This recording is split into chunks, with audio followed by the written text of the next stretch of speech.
muchachos, voy a intentar explicar un poco más breve porque ya lo intenté y me demoré mucho. ¿Cómo funcionan estos principios físicos y magnitudes? Primero, tenemos átomos. Estos átomos tienen núcleos, ¿verdad? Con neutrones y protones que le confieren carga positiva. Y alrededor, según el esquema de Bohr, ¿verdad? Ellos interactúan entre sí, no se cortan, es importante decir esto, no se cortan, son individuales. Tienen electrones que los orbitan con cargas de tipo negativa. La cantidad varía de cada material, de acuerdo a la cantidad de neutrones y protones. Entonces son cargas negativas.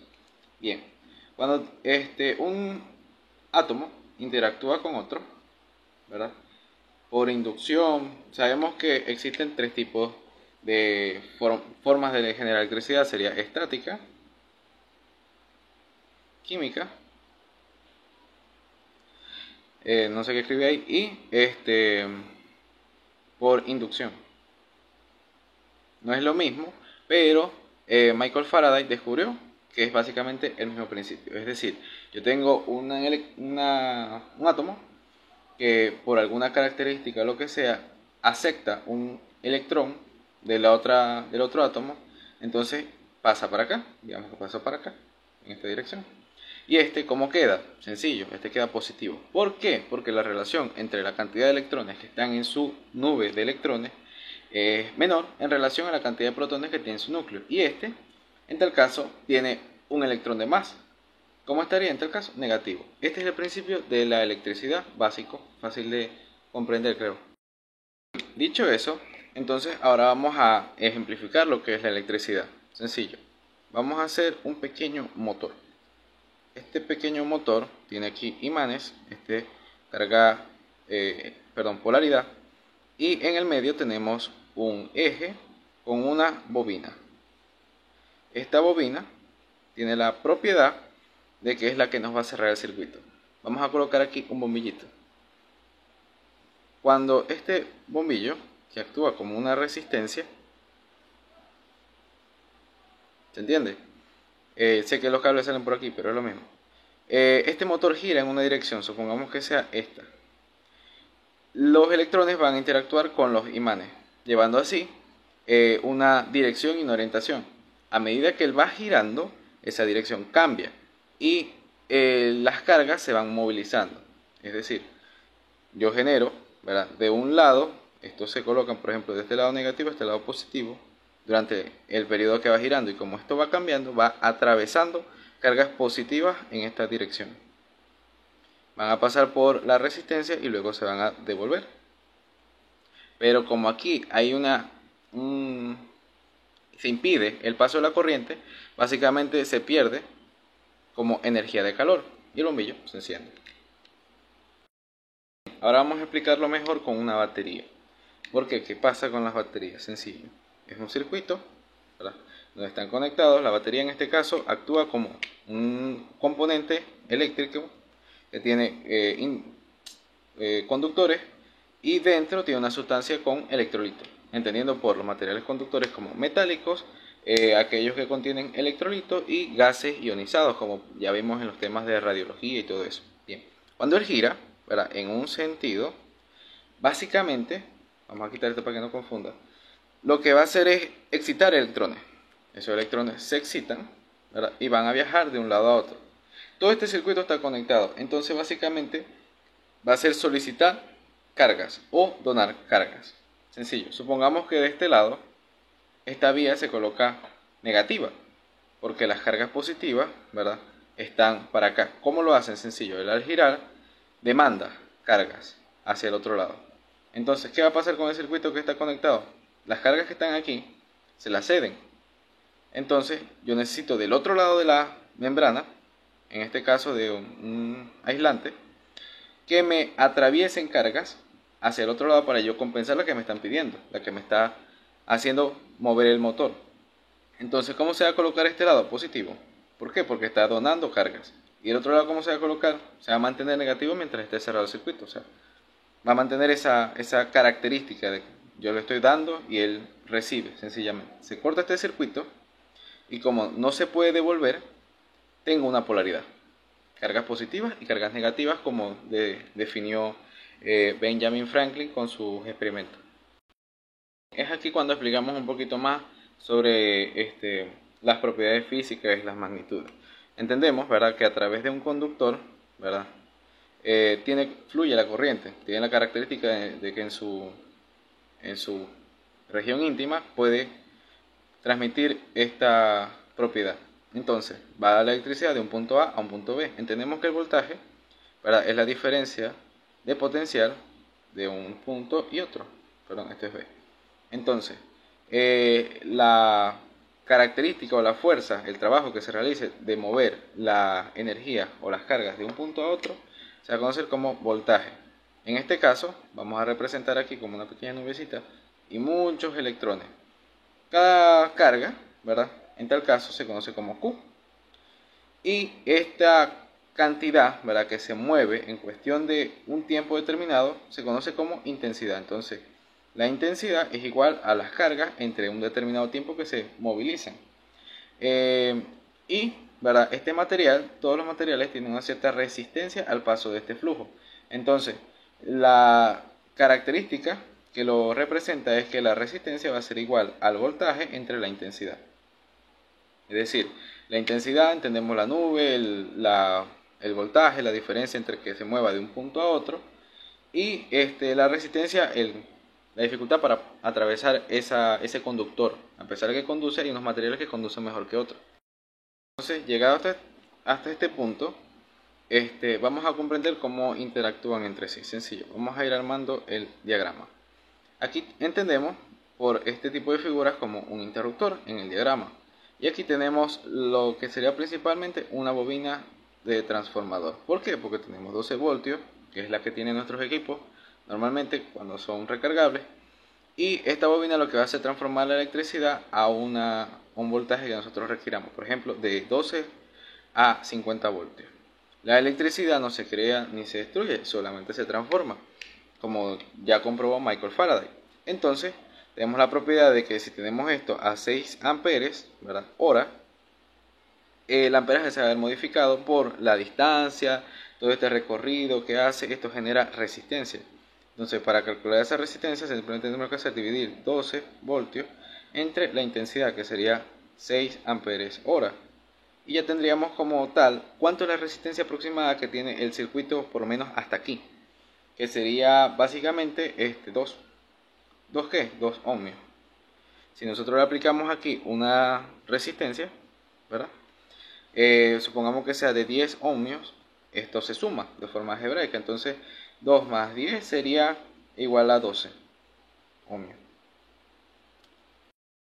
Este cambio se da básicamente por la diferencia en la cantidad de espigas o las vueltas que se le da al material conductor para generar el campo magnético. Es decir, induce un campo magnético que normalmente en lo que estamos estudiando se llama H, y es capaz de generar un cambio en la energía. En el caso de que sea 110, también se puede usar a la inversa. De hecho, se usa como la corriente 110 tiene la característica de ser alterna. ¿Qué significa esto? Que si lo colocamos bajo un osciloscopio, oscila. ¿A cuánto? A 60 Hz por segundo. Y esta propiedad nos permite transportar en longitud, como sabemos, el término de resistividad varía de acuerdo a la longitud del material y su diámetro, ¿verdad? Esto es lo mismo verlo de frente. El área transversal que posee, más precisamente. Para así, mientras mayor es el diámetro transversal, mayor es esa nube de cargas que puede circular, que conocemos como las cargas Q, que viene con la relación en el tiempo de la intensidad. O sea, básicamente esta fórmula se juega mucho con esto. Entonces, esa intensidad va disminuyendo. Entonces, pero yo puedo ir transformando el voltaje todas las veces que yo lo necesite. Estas oscilaciones las voy a medio explicar aquí rapidito para que se entienda lo que es. Digamos que este es positivo y este lado es negativo. La corriente alterna se caracteriza porque en el cable por donde se transmite va en una dirección, que serían las cargas positivas, un vector, movilizándose del punto A al punto B, y lo puede hacer en forma inversa a esta frecuencia, es decir, ese cambio genera estas oscilaciones. ¿Para qué lo hace? Precisamente para que las cargas se puedan movilizar desde un punto pequeño, es decir, yo me movilizo de aquí a aquí y como estamos todos conectados, aquí ya yo percibo el positivo. Pero necesitaría mucho más amperaje para yo hacer lo mismo en una distancia de kilómetros, como es en el suministro eléctrico. En este caso, ¿verdad? A un gran voltaje, un gran trabajo para movilizar esas cargas, no necesito tantas cargas dentro del sistema, simplemente necesito que se exciten y se muevan constantemente para yo tener ese acceso a la energía. Llegué a los 10 minutos, creo que es momento de acelerar un poco más las cosas. Aquí tenemos básicamente el esquema, en donde ya explicamos la fuente de alimentación. Ahora vamos a explicar el autotransformador. Básicamente es el mismo principio de inducción electromagnética que nosotros explicamos aquí. Tenemos un circuito en donde llegan una bobina inductora, tenemos un ajustador o una pieza móvil que es capaz de interactuar con cada uno de los aros de la bobina. Entonces, mientras más aros tenga el circuito en relación, mayor va a ser la intensidad, o la tensión, mejor dicho, en este caso, la tensión de corriente. Tensión entendiéndolo como voltaje. Entonces, cuando decimos cargamos a 200 joules o cargamos a máxima potencia 360, nos referimos a esta capacidad que tiene para variar en la intensidad de corriente. Esta intensidad de corriente viaja hacia otra bobina, la cual va a inducir a una de mayor diámetro o mayor tamaño, potenciando así el voltaje eléctrico. Es decir, vamos a tener un voltaje que ya no es de 12 voltios, como en el caso de la fuente de 12 voltios que empezase aquí, sino que sería ahora de 50 o más. Bien, esto va a pasar a través de un circuito que viene muy bien protegido a través de resistencia y la dirección de la corriente en un solo sentido para cargar ¿qué? Un capacitor. Un capacitor se entiende como una estructura, un componente eléctrico que puede almacenar cargas. ¿Cómo lo hace? Yo la administro, supongamos que tiene dos patas, una pata aquí y otra pata que viene de aquí adentro. Yo le administro unas cargas supongamos aquí positivas, y interiormente van a aparecer unas cargas negativas, que mientras yo no cierre este circuito, él no va a descargar. Entonces, a medida que cada uno tiene una capacidad, es decir, está regulado por una tensión, y tienen una capacidad en faradios, o microfaradios en el caso de algunos, para almacenar esa carga y luego liberarla de forma rápida, como una batería, pero con unas propiedades diferentes. Entendiéndolo así, pido perdón por la forma en la que explico, tenemos entonces en el circuito un interruptor. ¿Qué hace este interruptor? Básicamente tiene cerrado este circuito, se ve aquí, donde va a propiciar la carga del capacitador. ¿Por qué? Porque tenemos unas unidades muy importantes que analizar. Nosotros hablamos de joules. ¿Qué es un joules? El joule se define de muchas formas, pero podemos decir de algunos que es los watts por segundo aplicados. ¿Por qué? Porque nosotros aplicamos un trabajo en cuestión de segundos. ¿Qué es un watts?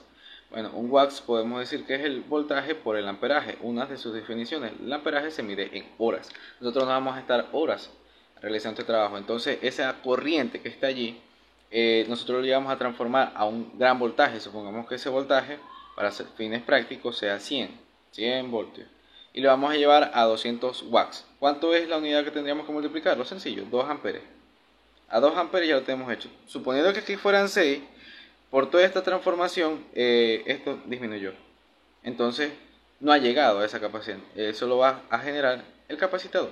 Nos va a aumentar. Cuando él se logre cargar, ¿verdad? Este componente eléctrico, nosotros vamos a llegar a la cantidad de, por ejemplo, 200 watts. Que al aplicarlo en segundos tendríamos los joules. Una vez llegamos a este sistema, ¿verdad? A mí me gusta explicar que nosotros tenemos aquí interruptores. Estos son filtros literalmente para que la corriente no tenga esos picos que son perjudiciales, como ya lo estudiaremos más adelante. Estos interruptores, supongamos que lo pongamos en cada pala, y aquí tenemos el electrolito que nosotros aplicamos y tenemos el paciente con el tórax. Cuando ya está cargado, sencillamente se cierra el circuito de carga y se pasa al circuito que ya está simplemente para generar el choque o la descarga eléctrica. Aplicamos el para disminuir la impedancia eléctrica y procedemos a aplicar la electricidad por las palas. De esta forma protegemos el circuito y generamos la función de nuestro aparato, que sería el desfibrilador. Aquí les tengo una foto del DEA donde vemos los componentes y básicamente venía a explicar que esto viene también conectado a un monitor, ¿verdad? Que sería básicamente un osciloscopio que grafica la electricidad que le llega del cuerpo, medida de forma en milivoltios, que a través de una serie de amplificadores tipo MOSFET o lo que sea, también tienen sus capacitores, lo que va a hacer es filtrar la información y llevarla al osciloscopio para graficar qué es lo que está sucediendo. Para nosotros pues, saber qué vamos a hacer, desfibrilar o cardiovertir o sencillamente no hacer nada en el caso de ritmos no desfibrilables como la sistolia.